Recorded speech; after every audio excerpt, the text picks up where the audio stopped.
Episode 237. Tidak boleh. Kejadian Fajri dan Tono tadi menyebar dengan cepat di kampus itu. Ipana dan Sapira cukup kaget mengetahui kabar itu dan segera mencari keberadaan Tono. Dret, dret. Ponsel Ipana berdering. Sapira tengah menghubunginya dan mengajak bertemu. Ia segera pergi menuju titik kumpul dan mencari Tono bersama. Dek, kok aku gak yakin ya sama cerita mereka? Ucap Sapira mengernyit. Aku juga kak, gak mungkin ada orang yang berani seperti itu sama abang. Itu sama saja dia mengantarkan nyawa menuju neraka. Apalagi dengan terang-terangan mengatakan jika dia adalah pacar kakak. Ucap Ipana yang masih tidak percaya. Astaga, anak itu memang mencari masalah. Padahal kakak dan dia gak pernah menyinggung tentang hal itu. Apalagi sampai berpacaran, ucap Sapira frustasi. Ia takut jika Fajri akan salah paham dan menimbulkan pertengkaran di rumah tangganya. Kakak tenang saja, orang-orang kita sudah mencari keberadaan Tono. Ucap Ipana duduk di kursi yang ada di sana. Aku takut kalau abang marah dek. Ucap Sapira lirih. Abang gak akan marah kok, hanya saja dia pasti cemburu banget. Dia orang yang gak akan rela jika dimiliknya diganggu oleh atau disentuh oleh orang lain. Ucap Ipana tersenyum. Aku gak bisa membayangkan bagaimana abangmu itu ketika cemburu dek. Ucap Sapira. Pikiran mereka berdua melayang memikirkan ekspresi Fajri ketika cemburu.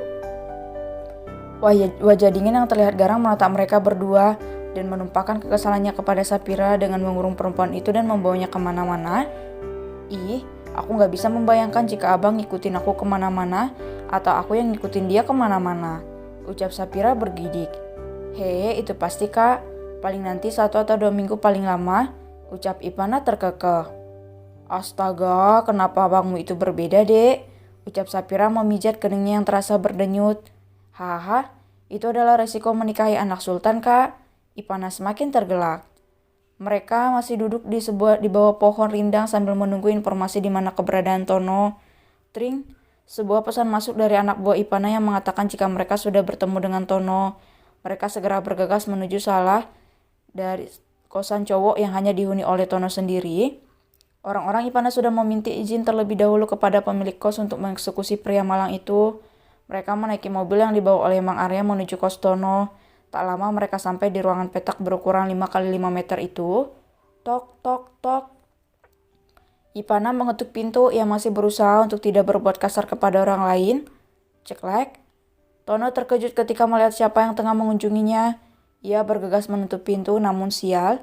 Ipana lebih dulu mendobraknya sehingga membuat Tono hampir terjungkal ke belakang.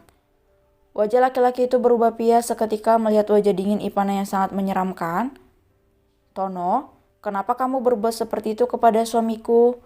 Kamu bahkan mengaku sebagai pacarku. Untung saja Mas Fajri tidak membunuhmu. Tono, ucap Sapira tegas. Sapira, maafkan aku, ucap Tono ketakutan. Siapa yang menyuruhmu? Kau sudah membuat kami malu? Tanya Ipana.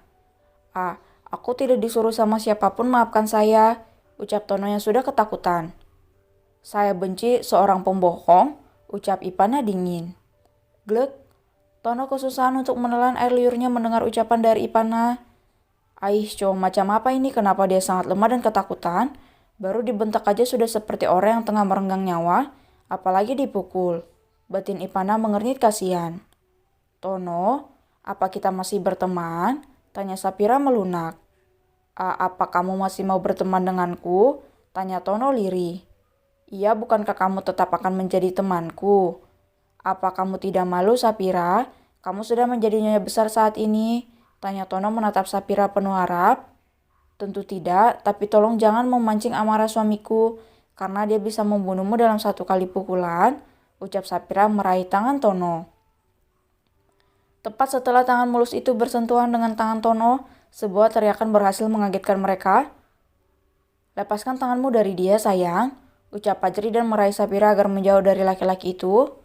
Mas, panggil Sapira tidak percaya. Kalian ngapain ada di sini? Gak boleh menghakimi orang sembarangan, ucap Fajri tegas.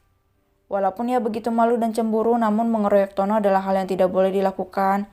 Sapira dan Ipana terdiam, mereka cukup takut ketika melihat Fajri marah.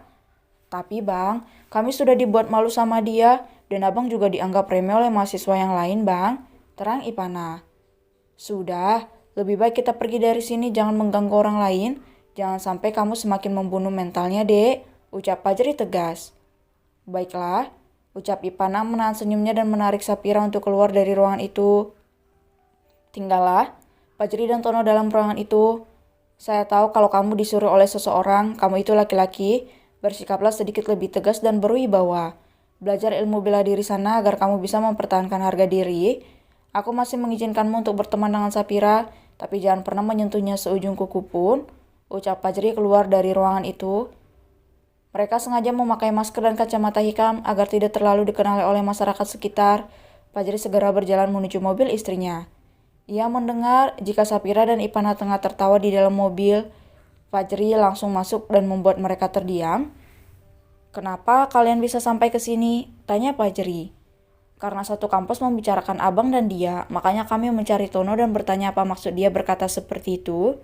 Terang Ipana. Dede sayang, gak semua orang harus kamu berikan tindakan seperti itu. Kamu juga harus melihat siapa orang yang tengah kamu hadapi, dia itu lemah sayang. Harusnya kamu melindungi dia, bukan malah mengeroyok seperti ini, ucap Fajri melotot. Iya, Dede salah. Bang, maaf, ucap Ipana yang takut melihat Fajri. Dia disuruh dan diancam oleh seseorang untuk berkata seperti itu, dan abang sudah menemukan siapa pelakunya, ucap Fajri menghela napas. Siapa, Mas? Tanya Sapira penasaran. Fans kamu, tapi kita belum ada bukti yang kuat untuk menuduh dia, ucap Fajri terselip nama, cemburu di dalamnya. Mas, panggil Sapira lembut. Ia begitu takut jika Fajri salah paham dan marah kepadanya. Kita pulang, sore ini kita akan berangkat menuju kota asalmu, ucap Fajri yang masih cemberut karena cemburu. Kak, mending abang dimanja dulu sebelum berangkat daripada kegiatan selanjutnya jadi kacau, bisik Ipana kepada Sapira. Alamat ini kalau aku manjain abang dalam keadaan seperti itu, bisik Sapira bergidik ngeri. Gak usah bisik-bisik, ketus Fajri. Hehe, jangan marah sayang, nanti kamu cepat tua, ucap Sapira tersenyum. Ia merebahkan kepalanya di dada Fajri sambil mengusap pelan pelut suspek suaminya. Mereka segera menuju pulang dan berkemas. Apa abang akan pergi lagi? Tanya Ipana yang baru saja mencerna ucapan Fajri. Iya deh, abang pergi hanya 2 hari, kakek mertua abang sakit. Jadi tadi pagi papa datang ke kantor untuk membicarakan tentang hal itu. Dede mau ikut, ucap Ipana yang tiba-tiba saja kesal. Tapi kan mau ujian, ucap Fajri. Kakak kan juga mau ujian, kenapa Dede nggak boleh ikut? Ucap Ipana semakin kesal. Astaga sayang, habis ujian nanti kita kesana lagi, ini mendesak deh, ucap Fajri memberikan pemahaman. Selalu saja seperti itu, mendesak, ucap Ipana mendelik kesal. Terus abang harus apa? Tanya Fajri polos. Ipana hanya terdiam, ia ingin mengikuti kemana Fajri pergi, karena kalau di rumah ia pasti akan kesepian. Kerja Fajra lebih sering ikut dengan Irfan untuk menemani suaminya yang belakangan ini sering mengeluh sakit jantung. Hingga mobil berhenti di halaman rumah, Ipana langsung keluar dan berjalan cepat menuju kamarnya.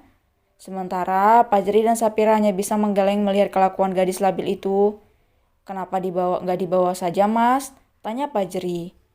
Kita bukan pergi liburan sayang, ucap Fajri lirih. Bawa saja ya, kasihan kalau ditinggal, ujuk Sapira. Baiklah, Fajri pasrah. Ia memang tidak bisa menolak Ipana yang sudah merajuk kepadanya. Fajri segera menemui Ipana dan mengatakan jika ia juga akan ikut pergi bersama. Gadis itu kembali tersenyum sambil memeluk Fajri. Memang tidak sia-sia jika ia merajuk kepada Fajri, apapun pasti akan ia dapatkan dengan mudah.